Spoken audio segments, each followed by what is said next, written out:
estou muito feliz de falar para Promover. Saudade do salão, saudade de vocês na casa. Logo, logo nossa casa vai abrir e a gente vai se ver pessoalmente. Mas por enquanto ainda temos as medidas protetivas do Covid, vamos nos ver por aqui, pelo vídeo. E hoje nós vamos falar sobre Joana de Cusa, a fiel discípula. Ai, gente, é uma história tão linda contada por Humberto de Campos no livro Boa Nova, uma psicografia feita por Francisco Cândido Xavier. E essa fiel discípula a gente vai poder entender por que nosso tema fala que ela é uma fiel discípula. O que deve ser isso, né? Então, para a gente poder entender, a gente vai ver que discípulo e discípula é feminino de discípulo. Discípulo e discípula é a mesma coisa. Discípulo e discípula é quem estuda, aquele que aprende, um aluno receptivo aos ensinamentos. E Jesus teve muitos discípulos. Dos discípulos de Jesus, os mais conhecidos são os apóstolos, que são os 12, né? Aquela André, Bartolomeu, Filipe, João, Marcos, Judas Iscariotes, Judas Traidor, Mateus, Samuel, Simão, Pedro, Tiago, Tomé. Esses são lá da Bíblia. Mas a Bíblia diz que todos aqueles que seguiam Jesus e ouviam seus ensinamentos e queriam aprender, que estavam receptivos aos seus ensinamentos, são seus discípulos. E aí Jesus fala, vós me chamais de mestre e senhor, e de fato sou. Ele fala isso lá em João 13, naquele momento que ele estava fazendo o lava-pés. E ele fala isso para mostrar para os discípulos que se vocês me consideram mestre porque estão aprendendo comigo, vocês precisam também fazer o mesmo com quem vocês estão ensinando. Vocês precisam vivenciar para ensinar. E aí entra essa questão que a gente só vai vivenciar, só vai ser fiel a esse ensinamento, porque se eu aprendi, eu pratico, se eu tiver uma fé, fidelidade. E o que é isso, fé, fidelidade? Carlos Torres Pastorino nos explica que a fé, fidelidade, é o quarto nível de fé, é o nível mais profundo de fé. Então aqui nós estamos falando que essa Joana de Cusa, que nós vamos conhecer a historinha dela hoje, ela é numa fé fidelidade, porque ela pegou os ensinamentos de Jesus e vivenciou na sua existência enquanto Joana de Cusa, na mesma época que o Cristo viveu. O que é esse quarto nível de fé para a gente entender e localizar aonde está a nossa fé atualmente? O primeiro nível de fé, segundo Carlos Torres Pastorino, lá no livro Sabedoria do Evangelho, ele diz que o primeiro grau de fé é a fé crença. É aquela que a gente acredita porque alguém nos disse. Então eu acredito porque João, o apóstolo, Mateus, Lucas, eles contaram lá no evangelho deles e eu acredito, porque está escrito lá na Bíblia. Eles me contaram e deixaram registrado na Bíblia para que eu soubesse. É a primeira fé em relação aos ensinamentos de Jesus.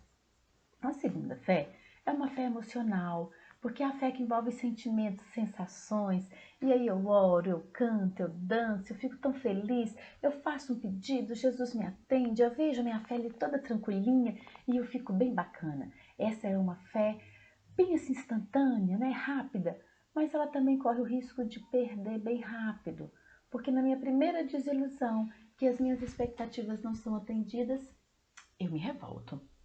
Eu não acredito mais. Eu deixo de acreditar. Depois dessa fé emocional, a gente vai desenvolvendo o nosso conhecimento e vai buscando uma fé mais intelectualizada, uma fé de raciocínio, que é o que a gente chama de fé raciocinada. Eu não basta que alguém me conte e não basta que eu sinto se é bom ou se é ruim.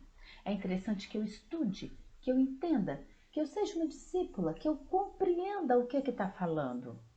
E aí, eu preciso de conhecimento profundo ao assunto. Eu preciso certificar sobre aquele conhecimento. E para que eu vá certificar, eu preciso da fé fidelidade. É a demonstração de fé máxima dessa discípula Joana de Cusa, que é a fé aonde eu vivo os ensinamentos aprendidos, tal qual o mestre vive. Eu me torno um papel carbono. Eu reproduzo o que o mestre viveu também. E é nessa história de Joana de Cusa que conseguiu então reproduzir o que aprendeu de Jesus na sua existência, que a gente vai saber hoje. E é uma história, gente, tão encantadora, que se eu pudesse eu queria ler todo o livro junto com vocês, porque vale a pena. Eu vou me esforçar o máximo para ser bem fiel às palavras de Humberto de Campos, porque esse espírito é um poeta e ele fala aos nossos corações, fala para as mulheres, fala para os homens, fala para a criança, fala para aqueles que carregam suas dores e que têm como meta servir a Jesus vivendo seus ensinamentos. Olha como ele começa a narrar de uma forma tão amorosa. E ele vai nos dando essa apresentação de quem é. Diz assim: entre a multidão que invariavelmente acompanhava a Jesus nas pregações do lago, achava-se uma mulher de rara dedicação e nobre caráter, das mais altamente colocadas na sociedade de Cafarnaum. Tratava-se de Joana, esposa de Cusa, um administrador de Antipas, na cidade onde se conjugavam interesses vitais e comerciantes e de pescadores. Então veja, Joana de Cusa era chamada de Cusa porque Cusa era o nome do seu marido. Seu marido era importante porque ele era um administrador de uma cidade. E essa cidade, ela tinha muitos interesses comerciais e interesses de pescadores também. E como naquela época de Jesus os interesses políticos e religiosos se misturavam muito, esse administrador então vai nos contar qual que era a relação de Joana com ele. Narra Humberto de Campos que Joana possuía uma verdadeira fé. Contudo, não conseguia forrar-se, quer dizer, não conseguia libertar-se às amarguras domésticas. Humberto conta que apesar dela ter essa fé toda, e mesmo por essa fé toda, vamos assim dizer, ela tinha amarguras domésticas. Será que a gente ainda tem hoje dificuldades dentro da nossa casa, no nosso lar, com os nossos familiares? Era assim, Joana tinha. E aí nessas lutas que ela travava, dessas inquietações com o seu marido, ela entendendo o Evangelho, estudando o Evangelho, falando, meu Deus, como que eu posso então sair dessa situação? Aí ela resolveu ir lá buscar sobre Jesus, para falar com ele sobre como que vivia com o marido. Olha a dificuldade, porque o marido dela considerava que ele, ora, ele ia para interesses de Herodes, ora, ele ia para interesses do judaísmo e ora de Roma. Então ele ficava em cima do muro para poder receber privilégios, dinheiro, porque ele era um homem bem endinheirado. Então aí Joana ficava com essa dificuldade, porque o Evangelho de Jesus nos ensina outra coisa, não é? Então ela foi buscar quem? O próprio Jesus. E onde Jesus estava? Na casa de Simão Pedro. E foi para lá que ela correu. E aí Jesus ouviu os desabores dela e respondeu: Joana, só há um Deus que é o nosso Pai e só existe uma fé para a nossa relação com o seu amor. Certas manifestações religiosas no mundo muitas vezes não passam de vícios populares dos hábitos exteriores. O que acontecia? O marido de Joana ora ficava na religião romana, ora ficava na religião do judaísmo. E Jesus falou, aquieta seu coração, essa religião que se fala aqui é uma religião de hábitos externos. A religião que eu venho implementar, né? O reino que eu venho mostrar, ele acontece dentro do coração. E ele traça esse diálogo com ela muito bonito. Ele fala assim, olha, todos os templos da terra são de pedras. Eu venho, em nome de Deus, abrir o templo da fé viva no coração dos homens. Entre o sincero discípulo do Evangelho e os erros milenários do mundo, começa a travar-se o combate sem sangue da redenção espiritual. Quer dizer, eu não vou brigar com o outro, eu vou brigar para que eu acomode esse Evangelho de Jesus no meu coração, para que eu perdoe, para que eu compreenda, para que eu entenda, para que eu veja todo o contexto de dificuldade daqueles que andam comigo e não construir esse templo no coração para deixar com eles, mas eu, vivendo com eles, preciso construir. Eu preciso ser amorosa, eu preciso ser carinhosa, eu preciso entender. mas entender, eu preciso estudar a situação. Eu preciso entender a dificuldade do meu marido, eu preciso entender a dificuldade do meu filho, eu preciso entender o outro para que eu também entenda a minha situação. Olha, eu também estou dificuldade toda para edificar esse reino em mim. Eles também terão. Aí Jesus fala ainda assim para ela, olha, agradece ao Pai o haver te julgado digna do bom trabalho, desde agora. Qual que é o bom trabalho? Esse trabalho de construir o respeito pelos meus semelhantes. Eu não gosto de nada do que meu marido faz, nada do que os meus filhos fazem, mas eu respeito o direito do livre-arbítrio que eles têm de fazer o que fazem, até mesmo de errarem, e de errarem comigo.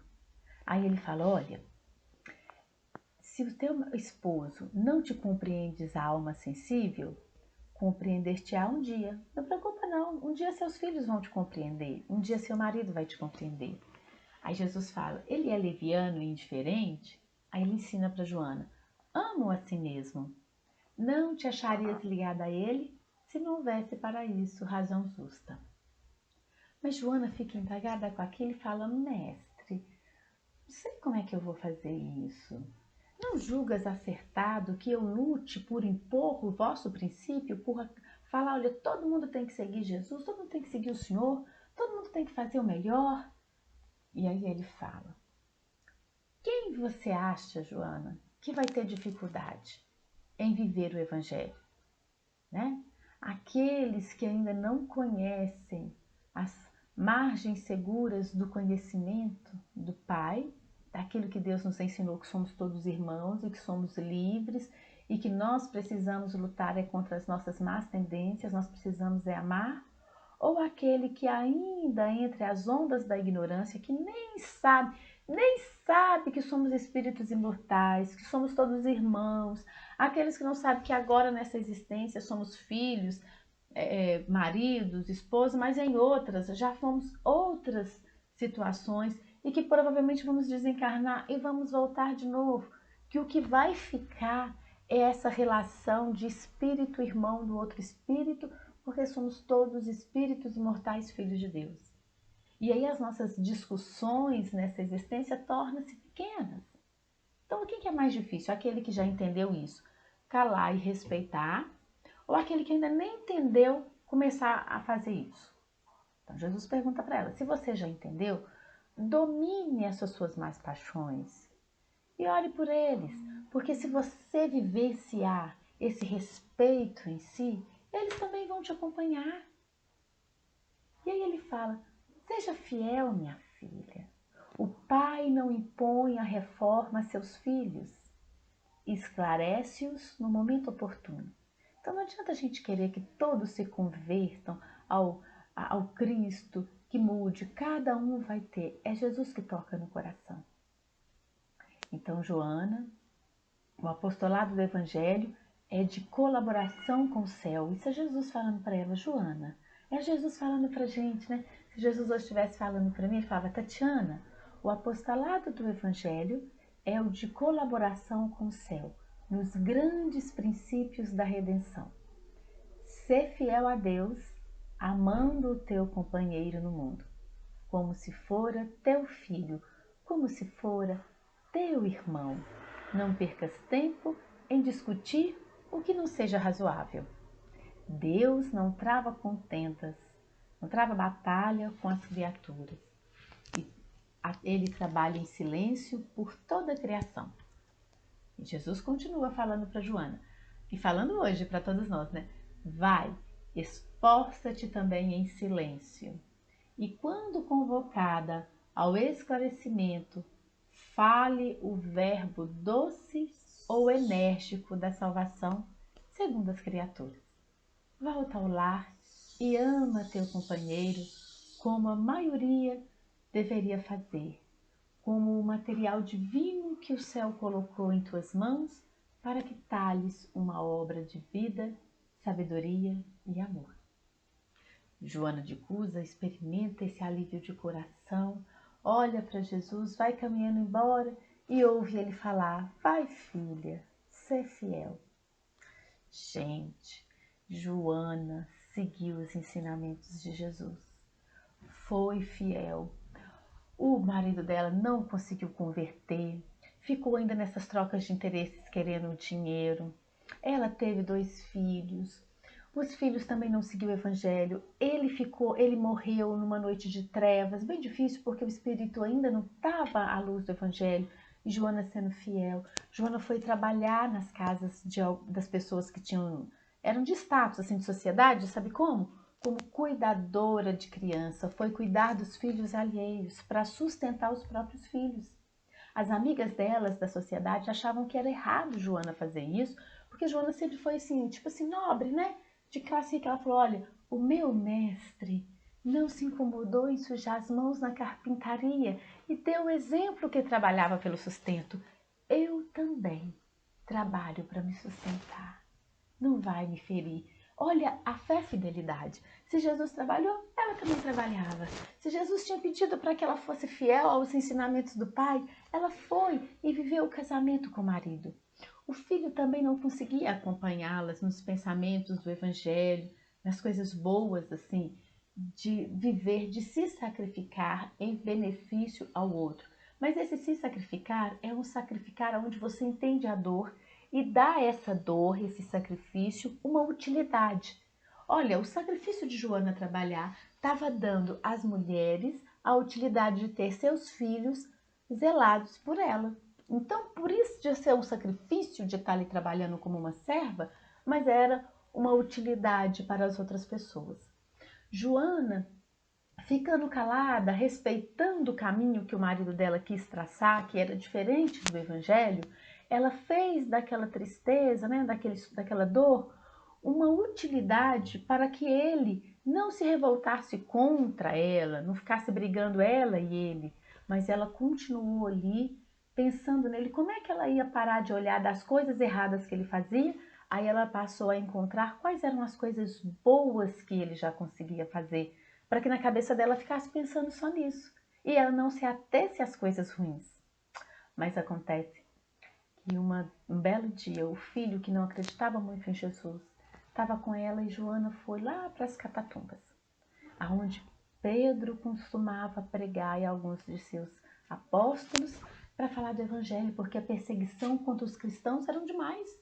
Onde se ouvia falar que tinha alguém pregando de Jesus, os soldados chegavam, prendiam e levavam por circo, para que eles fossem sacrificados.